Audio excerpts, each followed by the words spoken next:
नमस्कार। मुंबई से फिर एक बार आपके सामने मैं हूं रविंद्र जैन, देश और जनता के हित में सदैव तत्पर बात करने वाला। मैं विनती करता हूं देश की जनता से और माननीय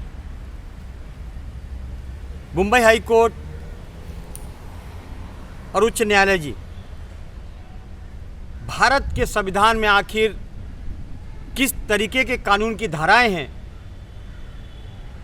उसका पालन ठीक तरह से क्यों नहीं किया जाता। ये बहुत से मुद्दे ऐसे हैं जिन पर आपको गौर तो करना पड़ेगा। माननीय सर्वोच्च न्यायालय जी, हमारे देश के 99% नेता सत्ता का दुरुपयोग करते हैं और मौज करने के लिए वो चुनावों को लड़ने का काम करते हैं।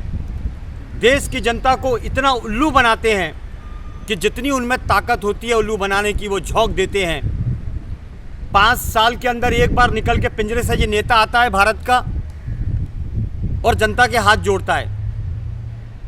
सत्ता के आने के बाद ये 5 सालों तक रोज कंटिन्यू 130 करोड़ की जनता से हाथ जुड़वाता है, पैर पड़वाता है और उनसे वसूली करता है। देश का, भारत का नेता, जो नेता ये बात करता है कि हम सेवा करते हैं हिंदुस्तान की जनता की, सबसे करप्ट अगर कोई है तो 99% भारत का नेता है, जो सबसे पहले सत्ता पर आकर सत्ता की चाशनी को चाटता है, मौज करता है, अय्याशी करता है, बड़ी बड़ी गाड़ियों में घूमने की उसकी आदत पड़ जाती है और देश के बारे में कोई बात नहीं करता।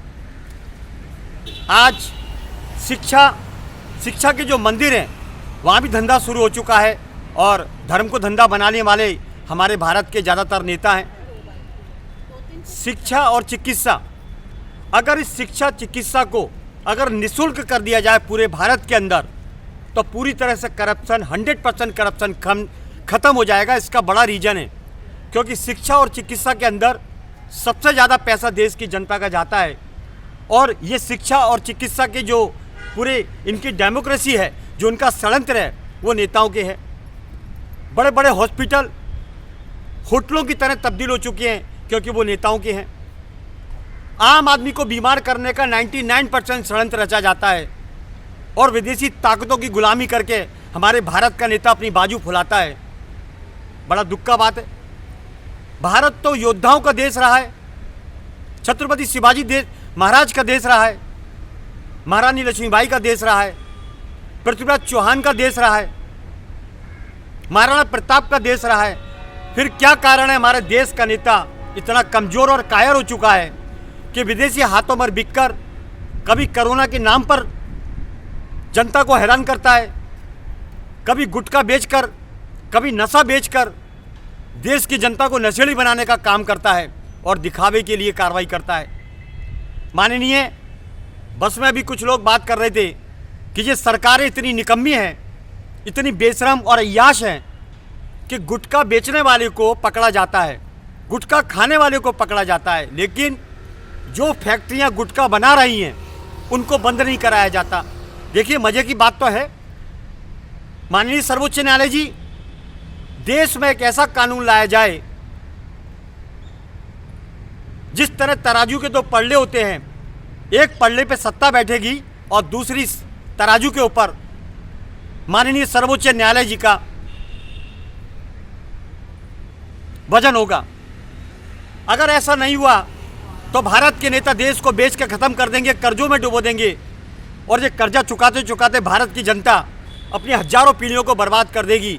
ये एक कड़वा सच है कि भारत क्यों गुलाम हुआ और फिर वही गुलामी के रास्ते पर चलना शुरू हो चुका है। माननीय, कोरोना काल के अंदर जिस सरकार को देशवासियों को बचाना चाहिए था, वहाँ डिपार्टमेंट ने लोगों को पकड़ पकड़ के हैरान किया, उनको इंजेक्शन ठोके हैं, लोगों को डर पैदा कर दिया गया, लोग अपनी जान से हाथ धो बैठे।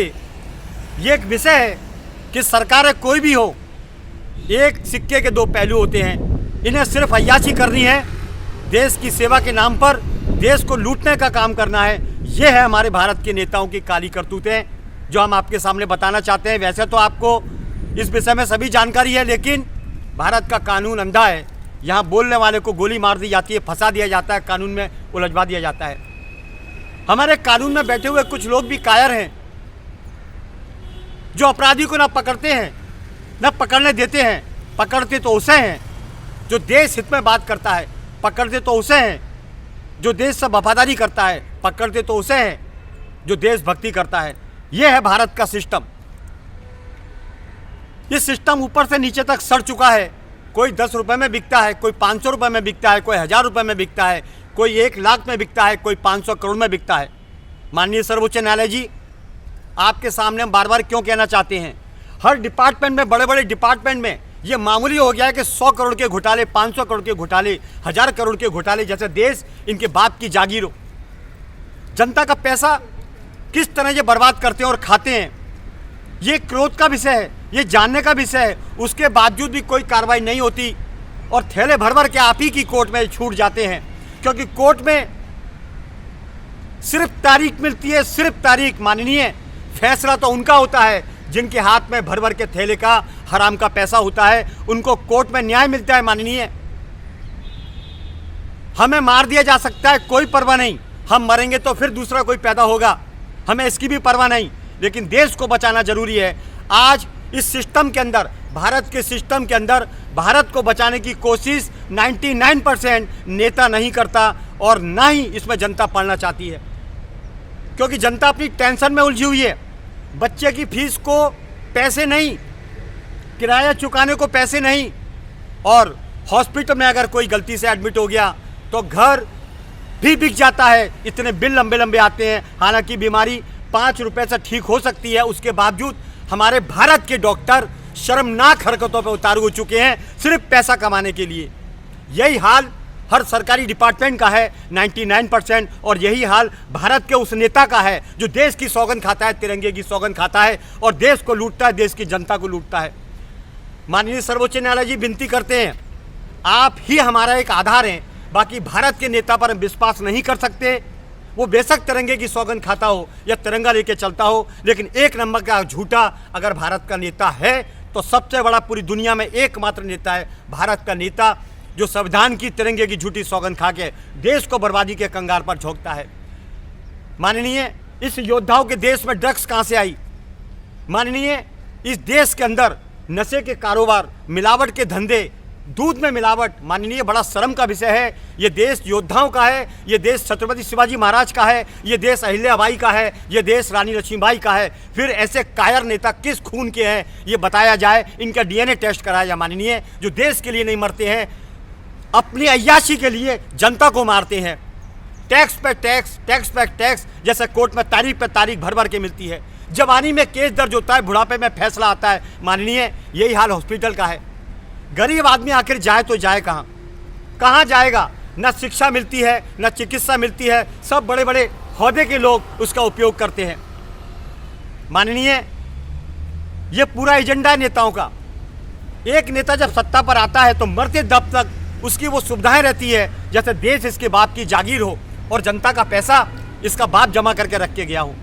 बड़ा दुख का विषय है, आज आम आदमी को खाने को नहीं मिलता, या तो इतनी महंगाई है, नहीं तो वो सड़ा गला मिलावट का, हर चीज़ में मिलावट। आखिर एजेंसियां भारत की क्या करती हैं? हम उन एजेंसियों को भी कहना चाहते हैं, आपके बच्चे जिस दिन बीमार होंगे, जिस दिन तड़फेंगे इस ड्रग्स के कारोबार से या मिलावट के खाने से, आपके सामने उन बच्चों की जब मौत होगी, आपके बच्चों की, तब आपको ये दर्द महसूस होगा कि मिलावट के धंधे हमें बंद कराना चाहिए, नशे के कारोबार हमें बंद कराना चाहिए। जिस दिन नेता की औलाद नशे के कारोबार से, ड्रग्स के कारोबार से, उसके सामने उसकी मौत होगी, जब इन नेताओं को शर्म आएगी कि वास्तव में डिपार्टमेंट हमारा क्या करता है। नशे के कारोबार बंद होने चाहिए। नौजवान पीढ़ी को नशे का आदत डाल दिया है। नौजवान पीढ़ी को, अपनी औलादों को नशा नहीं कराते, ये आम जनता को नशा कराते हैं। माँ का बच्चा बिछुड़ जाता है माननीय, एक पिता का सहारा चला जाता है माननीय। इन नेताओं को कोई फर्क नहीं पड़ता। ये निकम्मे निठल्ले नेता है हमारे भारत के, जो अय्याशी करने के लिए सत्ता का दुरुपयोग करते हैं। आखिर कानून है किधर? कानून है लेकिन अंधा है।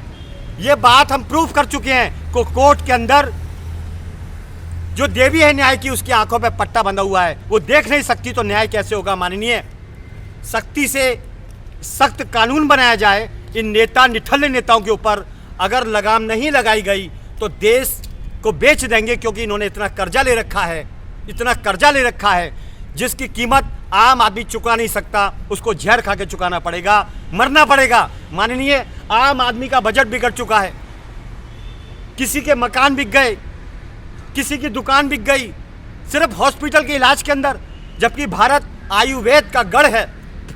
यहाँ पर पत्तियों से इलाज होता था। किसी जमाने में वैद्य नब्ज पकड़कर बीमारी का इलाज करता था। आज तो हालात ऐसे हो चुके हैं, डॉक्टर की फीस दो, फिर टेस्टिंग पे टेस्टिंग कराओ, ये टेस्टिंग में नहीं आया तो वो आएगा, वो नहीं आया तो वो आएगा। चक्कर खिलाने का काम, पैसे वसूलने का काम। आम आदमी को जरा सा बीमारी होता है, खांसी होता है, डॉक्टर उनको ऐसा उलझाता है जैसे वकील उलझाता है। सिर्फ तारीखें मिलती है और हॉस्पिटल जाओ तो टेस्टिंग पे टेस्टिंग, बड़ी मोटी फाइल हो जाती है। सेम सिस्टम है, कोर्ट में जाओ तो बड़ी बड़ी फाइल, हॉस्पिटल में जाओ तो भी बड़ी बड़ी फाइल। तो आदमी का जीवन खत्म कर दिया है इन भारत के नेताओं ने। बड़ा शर्मनाक विषय है। अगर अभी भी जनता नहीं सुधरी या नहीं संभली या बातों को नहीं उठाया या आगे नहीं आई, तो आपको जिस तरह मुगल काल के अंदर आपको गधा घोड़ा बना के काम कराया जाता था, उसी हालत में आपको पैदा कर देंगे। आप मोहताज हो जाओगे खाने के लिए। नहीं चाहते आज के नेता कि भारत की जनता समझदार बने, नहीं चाहते ये नेता कि भारत का आदमी समझदार, पढ़ा लिखा और आगे बढ़े, कुछ करे। अगर ऐसा हुआ तो हमारी पोल पट्टियाँ खुल जाएगी, हमारे घोटाले देखने लग जाएगी जनता और हमें नंगा करके दौड़ा देगी। ये बात सच है माननीय। इसीलिए शिक्षा चिकित्सा को इतना महंगा कर दिया है कि आम आदमी पढ़ ही ना सके। इस समय पूरे देश के अंदर हमारी निगाहें उत्तर प्रदेश पर लगी हुई है, क्योंकि एक सीएम ऐसा है, एक नेता ऐसा है जिसके अंदर भारत की ताकत, भारत की मिट्टी, भारत की संस्कृति, भारत का धर्म और भारत की बहुत बड़ी जिम्मेदारी, वो है योगी आदित्यनाथ, जिन्होंने गुंडों के प्रदेश को, 53 जिले के गुंडों के प्रदेश को, उत्तर प्रदेश को, जो नशे का कभी गढ़ हुआ करता था, गुंडों का कभी प्रदेश हुआ करता था, वहाँ पर बहन बेटियाँ निकल नहीं सकती थी। सत्ता पर आते ही जो उन्होंने काम किया है, मैं नहीं समझता कि आने वाला कोई भी नेता हजारों साल तक ऐसा काम कर सकेगा जो योगी आदित्यनाथ ने किया है। देश के प्रति जिम्मेदारी निभाई है योगी आदित्यनाथ ने। इस देश के प्रति जिम्मेदारी निभाने वाली दो ही शक्तियां हैं इस समय मौजूद, या तो हमारे देश की आर्मी जो शुरू से हमारे बॉर्डर को सुरक्षित व्यवस्थित करके रखती है, दूसरा योगी आदित्यनाथ जिन्होंने उत्तर प्रदेश को व्यवस्थित कर दिया। क्यों नहीं ले हम नाम, हर उस नेता का नाम लो जो काम करता है, बाकी निठल्ले अय्यास नेताओं का नाम लेने की जरूरत नहीं। लेकिन आज की हमारी ये न्यूज़पेपर की एजेंसियां भी वही काम करती हैं जो नहीं करना चाहिए। उन नेताओं के फोटो छपते हैं जो करप्शन में फंसे हुए हैं, रेप में फंसे हुए हैं, ड्रग्स में फंसे हुए हैं, बड़े बड़े गलत कारोबार में फंसे हुए हैं। आखिर उन नेताओं का सम्मान होता है और फोटो छपती है। दुर्भाग्य, हमारा दुर्भाग्य है कि मीडिया चौथा स्तंभ है, उसके बावजूद भी मीडिया को ये सब चीज़ें नज़र नहीं आती। चलिए बस इतना ही काफ़ी है। मैं तो एक ही बात बोलना चाहूँगा, नेता में दम है तो मुद्दे की बात करो, बाकी फालतू बात मत करो। मैं हूँ मुंबई से रविंद्र जैन। जय हिंद।